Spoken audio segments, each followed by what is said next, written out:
ازيكم يا حبايبي عاملين ايه؟ النهارده هنعمل الحجازية الاسكندراني. معايا كوباية ونص دقيق، معانا باكت خميرة، كوباية مية، باكو بيكنج باودر هناخد منه معلقة، كوباية سمنة على زيت أو زبدة، كوبايتين سميد، 3 معالق سكر. هناخد الخميرة نحطها على مية الفترة ومعاهم السكر، وهندوبهم ونسيبهم شوية قبل بس ما الخميرة تبدأ تتفاعل. هنبدأ نحط السميد ونحط عليه الدقيق ونحط البيكنج باودر ومعلقتين سكر.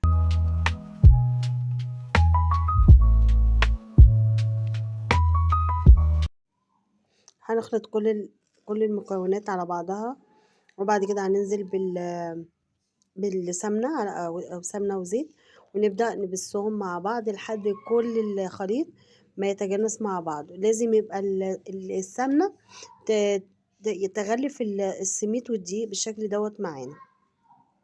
بعد كده هنبدأ بقى ننزل بكوباية المية على الخميرة، ومش هنعجن فيها، احنا بس حل معها، مينفعش ان احنا نعجن السميد. كده بعد ما لمينا العجينة هي هتبقى بتلزق شوية، هنسيبها ترتاح دقيقة، وبعد كده هنقسمها بالنص. هناخد جزء نفرده في قاع الصينية من تحت.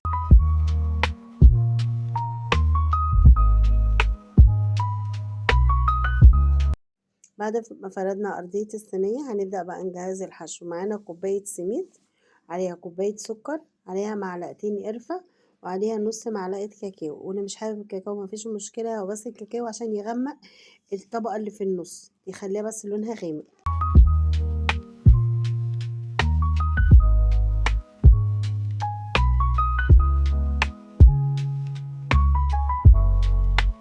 وهنحط عليهم هنقلبهم كويس، وبعد كده هنضيف عليهم ربع كوباية مية.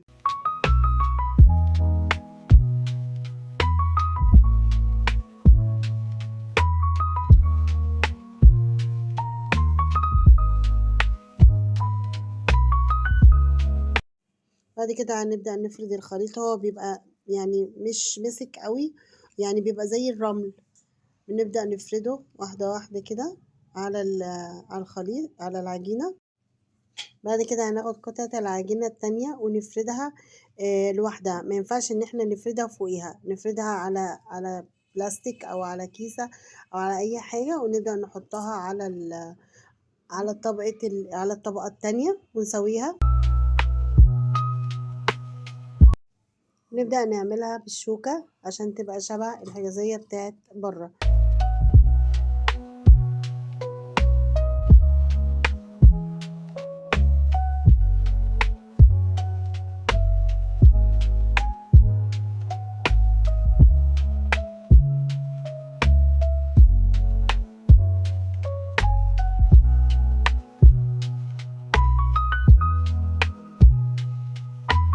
وكده قطعناها بالشكل ده. طبعا كل واحد يقطعها على حسب ما بيحب، يعني مفيش مشكلة، قطعيها بطريقتك. ودي بعد ما خلصت من الفرن تقريبا قعدت نص ساعة في الفرن.